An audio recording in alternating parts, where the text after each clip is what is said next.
It's Sunday, February 10. Oh, we're the 9th. Oh my goodness, I don't think that I'll ever get a date right. It's a Toronto day. It's Sunday, I gotta run off to the store. I spend the morning running errands with the kids, and I have finished my doodling tutorial, so I hope that you'll enjoy that. Before I show you the tutorial, I just want to say thank you for the outpouring of well wishes that you guys have left in the comments section. Some of you also have sent emails, and I do appreciate them. And it's great to be back. It's great to have that feedback, and I'm moving forward. So thanks to all of you. It's given me even more reason to keep doing what I'm doing right now. Maybe I should tell you now, I was a little bit discouraged, and I was delaying showing you the doodling because when I showed it to Steph, her first reaction was, oh, it looks like a Dr. Seuss drawing. And I'm like, okay. And then Sandra's like, it looks like Whoville. And I'm like, okay. And then I showed it to my friend Denise. And she says, oh, it looks like Dr. Seuss. Apparently our whole family thought about that too. Or thought the same way too. So I was very self-conscious because I thought, are they going to think that I copied Dr. Seuss's drawings? I swear I didn't. It just turned out that way. Denise said that I was channeling Dr. Seuss's artist, but anyways, it turned out really funny. I guess it's the house that gave that impression. It's a very funky, funny house, and apparently it looks like Whoville, but I did not even go online to see what Dr. Seuss's drawings look like. Not before nor after, but anyways, it's totally my own composition. But it was quite funny, and I thought I should tell you right off the bat. Anyways, I'm going to show you the doodling right now, and I'll be right back. So I'm working out of my Delusions art journal. I've taken one of the smoothest pages. There are two types of pages in Delusions journal. One is white and more gritty. This one is nice to draw on. So I've decided to do some kind of like an imaginary forest with a little house. So I'm going to start by drawing my house, and my house is going to be very basic shapes. I'm going to make kind of like not a rectangle, but a concave rectangle. It's going to be like that. And right from the start, I can see that it's not straight. No problem. I can double up this line, and I can go into this line. It doesn't matter. It doesn't matter. It's a village. It's my village. It's my crooked village. It's my imaginary village. Now, the next thing I want to do is I want to create the roof. For this, I'm going to do a pointy triangle. Very basic shape. I want to add some kind of mustache. So I'm just going to roll one side and do the same thing. They don't have to be exact. They're not. That's the beauty of doodling. I can double up that line. See how, I mean, I went fat here, and that's okay. There really are no mistakes. The more sketchy your doodling is, the funner it is. My house doesn't have a chimney, but it's going to have a leaf growing through the roof because it's my house. So I'm going to make my leaf by doing this curvy line, and then I'm going to go like that. And that is the start of my doodling.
Okay, unfortunately my card was full. I didn't realize it and I was continuing doodling. So I've basically finished a drawing. Okay, so all of the drawing and the shading and the cross hatching has been done, and now I need to color this puppy. And just right off the bat, I know it's going to be a happy page. I love that little house. I'm going to color with Copics. This is one of the reasons why I use the Copic multi-liners to do the doodling. So I use the 0.3 to draw, and then I use the 0.1 for the cross hatching.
Alright, I'm done coloring and I forgot to record a few bits and pieces, mainly the house. Now what I did for the house is I introduced a brand new color. The orange is nowhere else to be found on the page, and I used this trick when I want one element to stand out, and this time around I wanted the house to be in the forefront. I didn't want it to get lost in the forest. I really wanted it to be the focus of the page. So I usually use, or I introduce, a one color that is not repeated anywhere else on the page. And this is just a trick I use. I don't know if it's artistically correct, but to me it helps this element stand out. I use BG13 and YR07. YR07 is this orange here. The roof and the door and the inside of the window is the same color as. I want to use a touch of white. I want to do some highlights here and there. I have the Montana pen. This is paint based and it is the extra fine tip.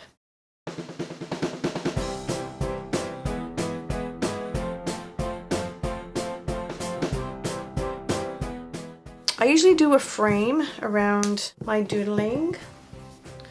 So I'm going to take my 03, my Copic 03. I'm just going to go around with some wiggly lines.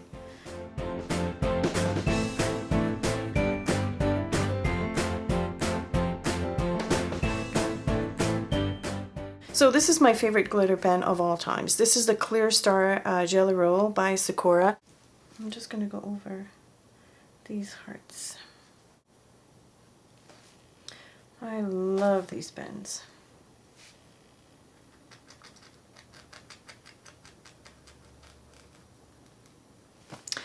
That is what was missing. Can you see the glitter? Oh, love it. There we go. Glitter. I'm not going to add any to the flowers. I think it's going to be overkill. So there's my page. I hope that you've learned a few things here and there. Like I said, I'm not an expert. I just started doodling. The real expert is Kathy Bluto, and I hope that some of you have had a chance to go and visit her website. Like I said, she's a fantastic artist, and I learned everything from her. Okay, so I just want to talk about markers because I've had a few questions from you guys asking me what you can use to color. You can use whatever you want to color a doodle. It's anything goes. Anything that goes on paper you can pretty much use. The first one I did, I used Tombow markers, I believe. Anyways, they're water-based markers, and because of that I had used a permanent pen or a permanent marker to do the drawing and the shading and all that. You can use anything to draw as long as it's permanent and waterproof or bleed proof and all that jazz. Especially if you're not going to be careful like I am, especially since you have cross-hatching marks on that. If you don't use a marker that's permanent, you're going to smear everything. So very important. Now for this in particular, for this one, I knew I was going to use Copic markers. So I went with the Copic multi-liners. I thought it was the safest bet. You can use paint if you want on your doodle. You can use anything you want. In fact, I have a few other ideas for other types of doodling, and I'm going to make some more videos, probably not right away, but I think I'm going to put together a playlist on doodling because I think it's a subject that a lot of people are interested in. As you can see, my clouds are raining hearts. So that's why I colored them pink. I colored my clouds pink because it's raining hard, so it makes sense to me. As you can see, my doodling is full of mistakes and I embrace them. I enjoy the process. I enjoy the mistakes. It makes them particular. It makes a story to tell, basically. Another thing I wanted to mention also in the coloring, I'm not perfect, especially if I have a large area where I want to color. I'm not going to go nuts on making everything even. As you can see, I just went into circles, and it's nice when you have white spots, I find, in your coloring. It just adds more texture. Same thing with, you know, the cloud, not the cloud, but the sky and the grass. It's a big area to cover, and I just went, like I colored in little circles, and it's not even, and that's the way I intended it to be. If you want to do something even, go ahead and do it, but it takes more time, and I find that by doing that it adds texture and interest to your doodling. So that's just my preference. You can do whatever you want.